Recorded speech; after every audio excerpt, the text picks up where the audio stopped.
हिशोबाने बोला। आज सकाळी झूम मीटिंग झाली। सगळे वरिष्ठ आमचे त्या झूम मीटिंगमध्ये होते। प्रभारी होते, प्रदेशाध्यक्ष होते, प्रभारी सचिव पण होते। आता आमच्याकडे संख्याबळ फक्त 27 आहे आणि आमच्या बरोबर अलायन्स जे पार्टनर आहेत त्यांचे 3, पप्पू देशमुख, असे 30 संख्याबळ आहे। उर्वरित 4 संख्या जी लागते सत्ता स्थापन करायसाठी, याची जबाबदारी खासदार धानोरकरांनी घेतलेली आहे आणि त्यांच्या संदर्भात महापौर सुद्धा काँग्रेसचा आणि त्यांनी जे नाव देतील त्यांना महापौर करायचं ठरलेलं आहे आणि गटनेता सुद्धा एकमत झालेला आहे। एकमत म्हणण्यापेक्षा प्रदेशनी जो गटनेता दिला, नाव दिलेलं आहे, त्याला गटनेता करायचं ठरवलं आहे आणि स्टँडिंग कमिटी 5 वर्ष ती माझ्या बाजूला राहील असं त्या ठिकाणी ठरलं आणि जे येणारे आहेत सोबत त्यांना उपमहापौर द्यायचं आणि स्टँडिंग कमिटीमध्ये सदस्यत्व द्यायचं अशी चर्चा झाली। आता ह्याला लागणार जे काही संख्याबळ आहे ते खासदार जुळवणार आहेत आणि त्यानंतर सत्ता स्थापनेचा कार्यक्रम आल्यावर आम्ही दावा करू आणि महापौर हा काँग्रेसचा होईल, यामध्ये मला वाटतं काही आता अडचण नाही। काल जो गटनेत्याचं नाव खासदार धानोरकरांनी दिलं आडबाले यांचं, ते प्रदेशाकडून आलेलं होतं की स्वतःच दिलं होतं, त्याबाबत क्लॅरिटी नाही। एकमत झालेलं नव्हतं आणि ते नाव खरं म्हणजे त्यावर चर्चा सुरू होती आणि सगळे मिळून आपण गट तयार करायचं असं त्यावेळेस ठरलं होतं, परंतु धानोरकरांनी माझ्या माहितीप्रमाणे वेळ घेतली कमिशनरची आणि गटस्थापनेचा दावा केला, अशी माहिती माझ्याकडे आहे। मला या पलीकडची काही माहिती नाही। हो, काय ज्या पद्धतीनं उशिरा ही सगळी गटनोंदणी झाली, कार्यालयाकरता सरकारी 6 वाजता बंद होतं, त्यानंतर झाली, तुम्हाला वाटतं यामध्ये काहीतरी वेगळं होत आहे, कोणाची मदत चुका पद्धतीनं खासदाराला होत? नाही, हे अशी चर्चा आहे पण मला त्यावर विश्वास वाटत नाही आणि कमिशनरकडे कोणाचे फोन गेलेत असे मला काही लोकांनी सांगितलं। मला त्यावर माझ्याकडे पुरावा नसल्यामुळे किंवा माहिती नसल्यामुळे मी बोलणं ते उचित होणार नाही। पण काल संध्याकाळी 6 नंतर ऑफिस बंद झाल्यानंतर जर गटस्थापना होत असेल तर तो कार्य त्या आयुक्तांनी का निर्णय कसा घेतला तो आयुक्तांचा विषय आहे, त्यामुळे त्यात वादात पडण्याची माझी मुळीच इच्छा नाही। बिजू काल काही नगरसेवक जे दुसऱ्या नंतर आले त्यांनी थेट आरोप केला की खासदारांचा भाजपासोबत संबंध नाही, थेट आरोप केले।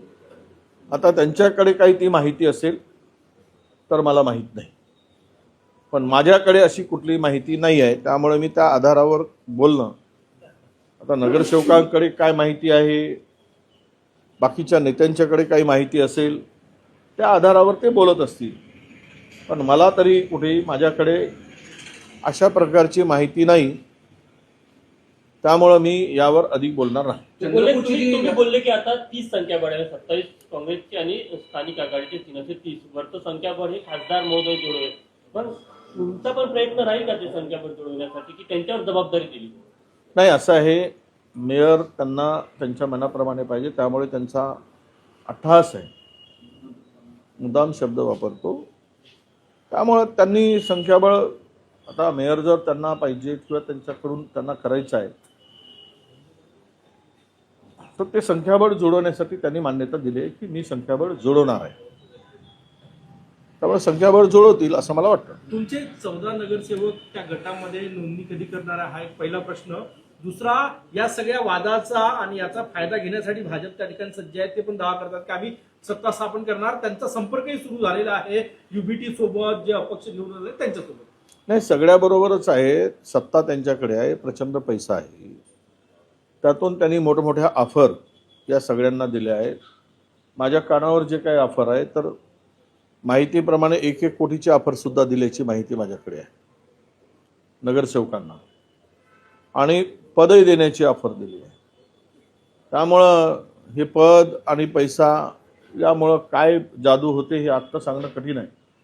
किती त्याला बळी पडतात, बळी पडणार नाही हे आज त्यावर बोलणं होणार नाही. पण सत्ता स्थापन करताना दोघांनाही दुसऱ्यांची मदत घेतल्याशिवाय सत्ता स्थापन करता येणार नाही. उभाटांची भूमिका कालच माझी जी काही चर्चा झाली, त्यांनीसुद्धा वंचित बरोबर आघाडी करून 8चा गट स्थापन केलेला आहे. आणि हे 8चा गट स्थापन करत असताना 2 अपक्ष जे निवडून आलेत, जे काँग्रेसचे होते, जे 2-2, 3-3 वेळचे नगरसेवक होते, सिनियर काँग्रेस लीडर होते, त्यांची तिकीट कापल्या गेली. आता तुम्ही म्हणाल की कोण कापली, यावर मला बोलायचं नाही, पण तिकीट कापल्यानंतर ते 2 नगरसेवकांची भूमिका ही फार महत्त्वाची असणार आहे. माझ्याशी बोलताना त्यांनी स्पष्ट भूमिका मांडली की आम्ही मेयर कोण असणार यावर निर्णय घेऊ, अन्यथा आम्हाला मोकळीक आहे दुसरा निर्णय घेण्यासाठी, अशी धमकीसुद्धा त्या 2 नगरसेवकांनी दिलेली आहे. महापौर करायची जबाबदारी त्यामुळं एकूण 10चं संख्याबळ, मनसेचे 6, वंचितचे 2 आणि ह्या 2 अपक्ष असे मिळून 10 लोकांनी आम्ही भूमिका स्वीकारणार, अशी चर्चा माझ्या कानावर आलेली आहे. महापौर करायची आता पूर्वची जबाबदारी ही खासदारांची आहे. असं आहे की त्यांनी जबाबदारी स्वीकारलेली आहे आणि ते म्हणतायत की मी संख्याबळ जोडवणार आणि आमची कुठे मदत लागली तिथे आम्ही पण मदत करू. हा वाद संपला असं समजायचं का आता? मला तरी वाटतं की आत्ता तरी या वादावर पडदा पडलेला आहे. हायकमांडच्या सूचनेनुसार प्रभारी आणि प्रदेशाध्यक्ष यांच्याबरोबर झालेली झूम मीटिंग आत्ताच पार पडली आणि त्यामध्ये या वादावर पडदा पडला असं मी मानतो. काल नंतर आलेले नगरसेवक जे होते त्यांची एक मांडणी होती की किती दिवस ही संयमी भूमिका राहणार, यावरून त्यांची चर्चा सुरू होती. त्यांच्यातली खतखत त्यांनी व्यक्त करून दाखवलेली. नाही, असं हे स्वाभाविक आहे, पण नेता म्हणून संयमी भूमिका ठेवावी लागतं. मी पार्टीचा महाराष्ट्रातील एक प्रमुख नेता आहे. कोण काय बोलतं त्यावर फार लक्ष देण्याची गरज मला वाटत नाही आणि आम्हाला संयम ठेवावाच लागतो. आम्हाला कोणी जर अबे म्हटलं तर त्याला आम्ही सारे म्हणू शकत नाही. शिवी ऐकून आम्ही पुढे जाऊ, कारण नेता म्हटल्यानंतर हे आरोप होत असतात आणि त्यामुळं यावर एकूणच राजकारणाची आजची बदललेली दिशा, प्रामाणिकपणा, इमानदारी, बेईमानी, हे सगळ्या गोष्टी खूप मोठ्या प्रमाणात आता सगळ्या गोष्टी चाललेल्या आहेत. एक आहे की जे काही ठरलं आहे दोघांच्या आजच्या मीटिंगमध्ये, 1 कोऑप मेंबर त्यांचा राहील, 1 कोऑप मेंबर, 2 कोऑप मेंबर येतात आणि या मिनिट्सचे मीटिंगसुद्धा होतील. मीटिंगमध्ये जे ठरलं आहे त्या पद्धतीनं चंद्रपूरचा महापौराचा प्रश्न सुटेल. जो गटनेता निवडला गेला तो आता तुम्हाला मान्य आहे का? जो गटनेता काल निवडला गेला तो तुम्हाला मान्य आहे का? यापूर्वी पण ठरलं होतं, पण खासदार धानोरकर यांनी ते ऐकलेलं नाही, म्हणून आता ऐकेल याची काही गॅरंटी आहे का? नाही, आता तुम्ही जो प्रश्न केला खासदार धानोरकर ऐकणार नाही ऐकणार, तो आता हायकमांडच्याकडे चेंडू आहे. ऐकतील नाही ऐकतील हायकमांडचं ते त्यांनी ठरवायचं आहे. मला तर हायकमांड जे सांगतील ते मला मान्य आहे, कारण मी पक्षाचा शिपाई आहे. गेली 25 वर्ष मी पक्षात काम करतो आहे, 24 वर्ष. त्यामुळे या 23-24 वर्षामध्ये एक प्रामाणिक कार्यकर्ता म्हणून काम केल्यामुळे या पदापर्यंत मी पोहोचलो आहे. मला पद, सत्ता महत्त्वाची वाटत नाही, मला पक्ष महत्त्वाचा वाटतो आणि पक्षासाठी 2 पावलं मागे जाण्याची माझी तयारी आहे. म्हणून ही भूमिका मी स्वीकारतो. सुधाकर अडबाले तुम्हाला घटनेचा तुमचा मान्य असेल का? सुधाकर अडबाले जो घटनेचा निवडला तो मान्य आहे का? सुधाकर अडबाले नाही, सुरेंद्र अडबाले आहे. आता प्रदेशाध्यक्षांनी जर तो निर्णय घेतला असेल तर तो निर्णय आम्हाला मान्य राहावा लागेल आणि आम्ही मान्य करू. हो, महाराष्ट्र सदन घोटाळ्यामध्ये छगन भुजबळ यांना क्लीन चिट मिळालेली आहे. नाही, जे जे भाजप सोबत आहेत त्या सर्वांना भविष्यात क्लीन चिटच मिळत जाणार. कारण भाजपची खूप पॉवरफुल मशीन आहे. ज्या मशीनमध्ये जे घुसतात ते स्वच्छ होऊन निघतात. हे आत्तापर्यंत प्रूव्ह झालेलं आहे आणि त्यामुळं यात काही नवीन आहे असं मला वाटत नाही. जे 2.5 वर्ष त्यांचे जेलात गेले त्याची भरपाई कशी होणार, त्याची जबाबदारी कुणाची असणार, जे आरोप करून ज्यांना टाकलं आहे त्यांची काही नैतिक जबाबदारी आहे की नाही यावरही जनता विचार करेल. भाऊ, अकोल्यामध्ये महाविकास आघाडीत फूट पडलेली आहे. शरद पवार गट हा भाजप सोबत गेलेला आहे, त्यामुळे भाजपचा महापौर आता अकोल्यात मिळणे जवळपास स्पष्ट झालं नाही. म्हणून म्हणतो आता काय बोलावं, कोण कुठे जाईल, कोण काय करेल. त्यामुळे आज तरी जे राजकारणाची 2014 पासून ऐशी तैशीच झालेली आहे. ना आयडिओलॉजीवर विचार पूर्वी पक्ष चालतो आहे, ना वैचारिक अधिष्ठान राहिला आहे, वैचारिक प्लॅटफॉर्म राहिला आहे. सत्ता, संपत्ती, दलाली, ठेकेदारी हेच आता राजकारणाचं समीकरण होऊन बसलं आहे. हे देशासाठी, जनतेसाठी फार दुर्दैवाची गोष्ट आहे असं मी मानतो. आणि जे काही अकोल्यात झालं आहे किंवा इतर ठिकाणी होते आहे हे राजकारणाचं किंवा राजकीय, वैचारिक, सामाजिक सर्व दृष्टीनं अधपतन होताना मला दिसते आहे. त्याचा एंड काय होईल तर जनतेचा एक दिवस राजकीय लोकांच्या संदर्भात असलेला राग रस्त्यावर येईल आणि त्यावेळेस याचं उत्तर देताना लोक जे राजकारणात हे धंदे करून पुढे आले त्यांना अडचणीचं ठरेल असं मला वाटतं. भाऊ, मुंबईमध्ये समीकरणं जोडल्याशिवाय ते करणार नाहीत. त्यामुळं तारखा पुढे ढकलणं काय, मागे घेणं काय. कारण निवडणूक आयोग हा आता नाम मात्र राहिलेला आहे. त्यांना स्वतःची भूमिकाच राहिली नाही. सत्ताधारी ठरवतात ती भूमिका निवडणूक आयोगाची असल्यामुळे समीकरणं सत्तेचे जोडल्याशिवाय निवडणुका होणार नाहीत हे यातून आता दिसलेलं आहे. आज जी मीटिंग झाली भाऊ, त्या मीटिंग मध्ये एक पाऊल तुम्ही मागे घेतला, खासदारांनी एक पाऊल मागे घेतला, काही समज देण्यात आली आणि काल जो प्रकार झाला त्या संदर्भात जबाबदार कोणाला करण्यात आलं, काय ठरलं आजच्या मीटिंग? नाही, असं आहे की मी एक पाऊल मागे घेतलं, दुसरे कोणी मागे घ्यायला तयार नाही. नेता म्हणून मलाच मागे घ्यावं लागतं आणि मी घेत राहील पक्षासाठी.